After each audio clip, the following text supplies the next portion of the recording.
김정은 북한 국무위원장과 문재인 대통령이 코로나19 사태와 관련해 친서를 주고받았습니다.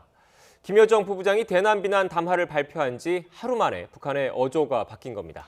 북한 내 코로나19 사태가 심각해진 건지 그 이유에 대해 이목이 집중되고 있습니다.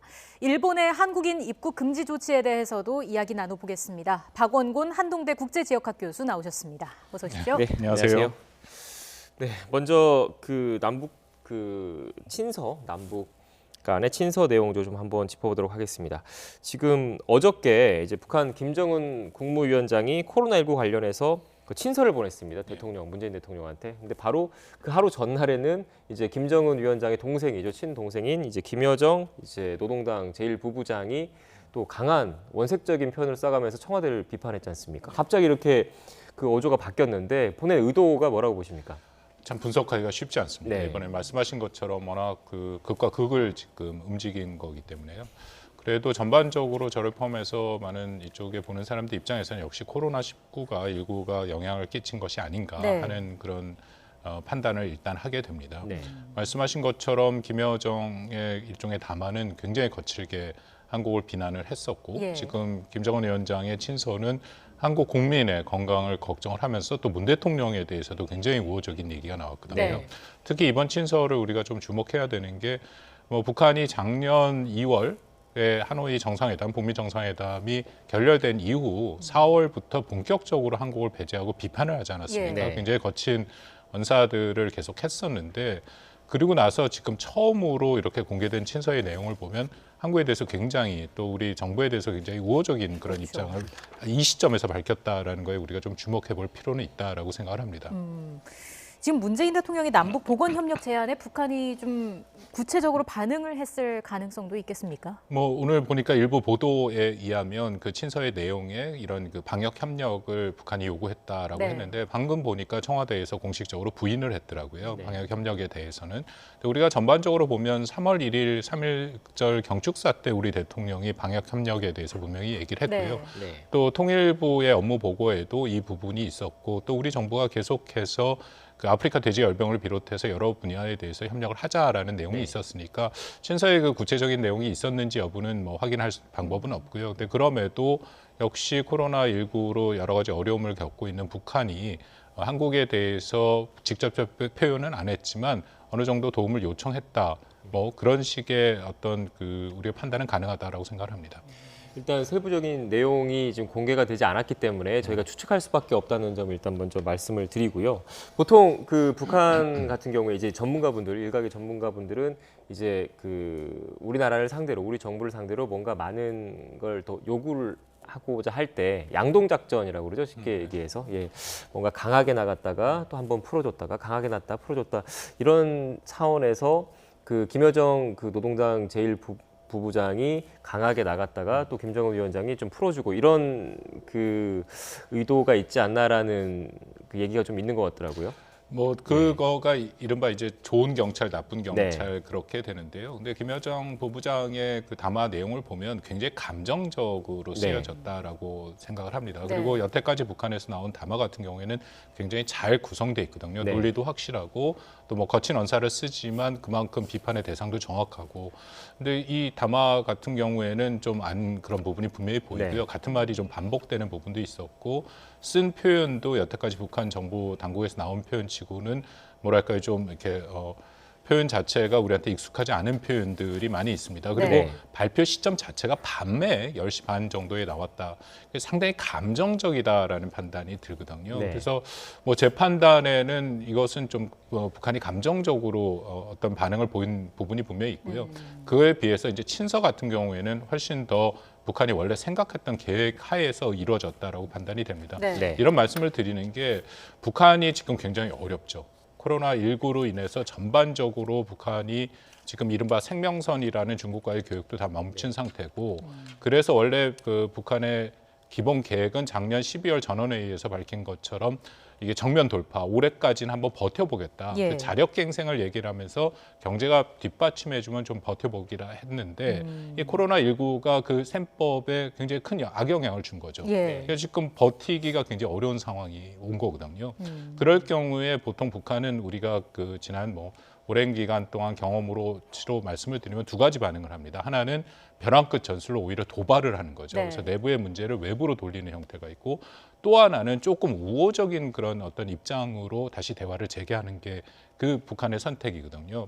물론 첫 번째 선택이 훨씬 많았습니다만 지금은 조금 조심스럽지만 두 번째 선택의 모습으로 친서를 보낸 것이 아닌가 네. 그렇게 판단합니다. 근데 북한은 지금 남북 정상 간의 친서 교환을 보도를 안 했다고 알려지고 있는데 네. 그 배경을 뭐라고 볼 수 있을까요? 작년부터 보도는 안 됐습니다. 네. 재작년 2018년에 한참 그 관계가 좋을 때 당시에 김여정이 이제 평창 올림픽 2월달에 오면서 처음으로 김정은 위원장의 친서를 갖고 왔고 그것은 이제 뭐 북한 매체에서도 보도가 됐죠. 네. 네. 그래서 2018년에 오고 갔던 친서는 대부분 보도가 됐는데 2019년에 2월 이후부터 관계가 안 좋아지면서 작년 10월달에 우리 문 대통령 상해에 대해서 친서가 왔습니다. 네. 뭐 그런 내용을 비롯해서 보도는 안 하고 있다. 그러니까 여전히 북한의 입장에서는 지금 그 대남 정책에 대해서는 북한 주민들 사이에서는 지금 강경한 입장을 계속 유지하고 있다라는 것을 지금 연장적으로 계속 보여주고 있다 그렇게 판단이 됩니다. 네.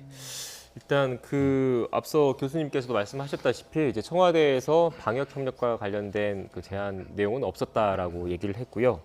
그 이제 계속 이제 담화 김여정 이제 부부장 그리고 김정은 위원장이 서로 어떻게 보면 냉온을 오가는 그런 그 담화와 성명이 어떤 의도가 있는지를 설명을 해주셨는데 그것과 별개로 이제 북한 내 코로나19 사태도 한번 좀 짚어봐야 될 것 같습니다. 그 지금 이제 북한에서 공식적으로 뭐 얼마나 심각한 상황인지는 발표를 하지 않고 있지만 여러 경로를 통해서 북한에서도 뭐 상당히 방역에 조금 뭐 총력전을 펼치고 있는 거 아니냐라는 얘기가 좀 나오고 있거든요. 어떻게 보십니까? 뭐 유엔에서도 얘기하기에 분명히 코로나19도 북한에 전파가 됐을 것이다라고 네. 얘기를 하고요. 북한은 여태까지 이전에 메르스나 사스 같은 경우에도 한 번도 감염 사실을 확인한 적이 없습니다. 그렇기 때문에 아마 이번에도 비슷한 상황이라고 생각을 하고요. 그 감염의 가능성은 매우 높습니다. 네. 일단 작년 12월 22일이 유엔에서 정한 시한으로서 북한의 해외 노동자들이 다 북한으로 복귀하는 시점이었거든요. 그래서 그쯤에 중국에서 대부분 북한 노동자들이 많이 일을 하는데 정확한 숫자는 우리 모르고 있습니다. 한 5만 명 이상 될 거다라는 추정치인데요. 많은 숫자가 돌아갔죠. 근데 우리가 알다시피 그 당시에 우한 폐렴은 11월 말부터 이미 그 환자가 발생을 했기 때문에 네. 북한 노동자 중에 일부가 감염이 됐을 가능성이 매우 높다라는 것이 기본적인 우리의 판단이고요. 또 하나는 북한이 또 중국과의 국경을 맞이하고 있지 않습니까? 네. 해림장성이나 지린성 같은 경우에도 뭐 당연히 그쪽에도 확진자가 있기 때문에 뭐 그 가능성은 늘 있다. 근데 문제는 북한이 이것을 발표 안 하는 것은 뭐 몇 가지 이유가 있겠지만 북한의 방역체가 굉장히 안 좋습니다. 네. 이것은 공식적으로 미국의 존스홉킨스에서 보건안보라 해서 매년 수치를 얘기를 하는데요. 북한이 전 세계 195개 국가 중에 193, 그러니까 거의 바닥인 수준이고 특히 질병관리체제는 맨 바닥입니다. 그러니까 그만큼 이 체제가 안 돼 있다라는 것은 그렇기 때문에 북한은 다른 국가보다 빠르게 모든 것을 다 봉쇄하고 격리하고 북한 자체를 다 막지 않았습니까?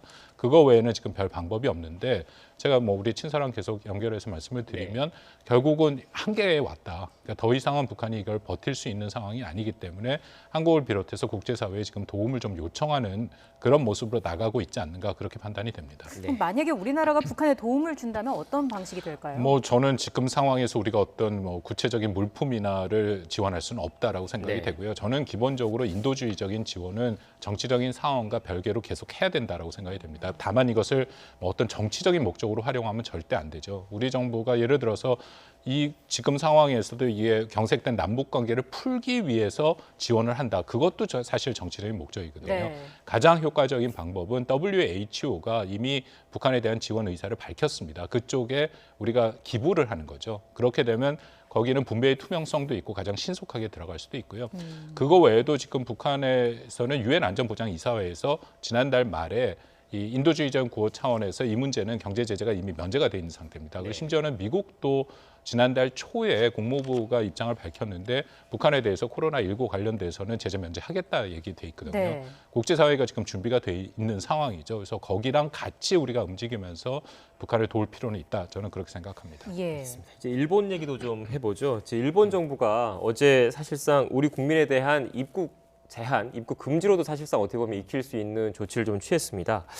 뭐 아베 내각에서 나름의 그 정치적인 의도가 좀 깔려 있는 게 아니냐라는 분석들도 나오고 있는데 어떻게 보십니까? 아직 그 일본의 조치가 조금 더 확인돼야 할 부분이 네. 있는데요. 분명 정확하게 얘기한 것은 이제 중국도 포함해서 네. 중국과 한국에서 입국하는 거를 이제 일종의 격리라는 표현을 안 쓰고 대기라는 표현을 썼습니다. 네. 그래서 정확하게 그걸 어디에 어떻게 대기를 따로 말 그대로 시설에 격리를 할 것인지 아니면 뭐 원래 거주지에 대기를 시켜서 뭐 확인할 것인지 그거는 정확히는 좀 확인해 봐야 되는 건데요. 네.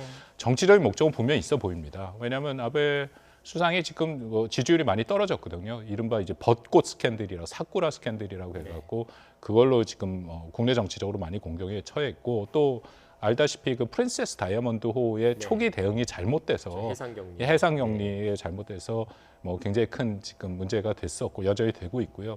거기에 더불어서 지금 국제사회가 과연 이러면 동경 올림픽을 제대로 치를 수 있을 것인가? 이건 뭐 아베뿐만 아니라 일본의 굉장히 중요한 문제인데 그런 문제에 대해서 문제 제기도 있고 그리고 결정적인 거는 결국 시진핑 주석의 방일 국빈 방문 4월 달이 연기가 되지 않았습니까? 네. 아마 그게 지금 결정적인 영향을 줬다 그렇게 생각을 합니다. 정치적인 의도가 보인다고 하셨는데 그런 배경 때문에 지금 일본 내에서도 이런 조치에 대해서 비판의 목소리가 나오는 거 아니겠습니까? 예, 그렇습니다. 뭐 마이니치나 아사히 같이 조금 진보적이고 아베의 이제 비판적인 것에서는 얘기가 되는데 뭐 네. 초동 조치 너무 늦었다. 지금 할 것은 아니다. 그리고 결국 어떤 정치적인 목적으로 이런 것을 하고 있는 거 아닌가. 이제 네. 그런 목소리들이 일본 내에서도 나오고 있는 것은 맞습니다. 네, 마지막으로 질문 하나 더 드리겠습니다. 일단 일본의 이런 조치에 대해서 우리 정부도 지금 그 일본 대사를 이제 불러서 항의할 예정이고 지금 청와대도 좀 입장이 좀 오전에 나왔었거든요. 그 입국 제한 강화 조치가 납득하기 어렵다. 상호주의에 입각한 조치를 포함해 대응 방안 검토하겠다라고 밝혔습니다.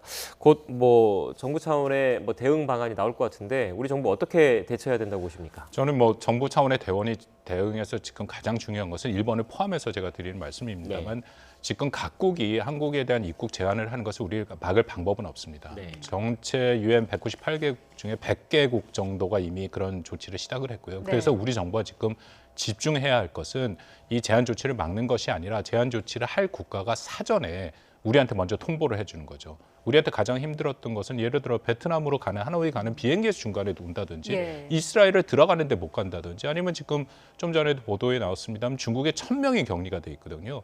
그런 식으로 전혀 예상하지 못해서 그곳에 가서 한 2주를 격리 당한다는 것은 한국 우리 개개인의 굉장히 큰 어려움입니다. 그래서 우리 정부는 각 국가가 자국의 또 결정을 하는 것을 우리가 이걸 통제하기는 어렵습니다. 다만 그것을 사전에 우리랑 미리 얘기를 하고 그래서 우리가 그것을 확실히 알고 그래서 우리 국민한테 피해가 가지 않도록 그 방향으로 지금 하는 것이 매우 중요하다고 생각되고요.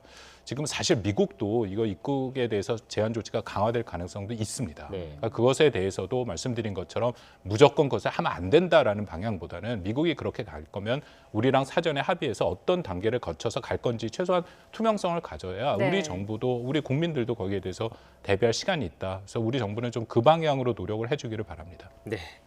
알겠습니다. 우리 국민의 피해가 최소화될 수 있도록 정부 당국이 이제 적절한 대응 방안을 모색했으면 좋겠습니다. 지금까지 박원곤 한동대 국제지역학 교수와 함께 이야기 나눠봤습니다. 고맙습니다. 고맙습니다.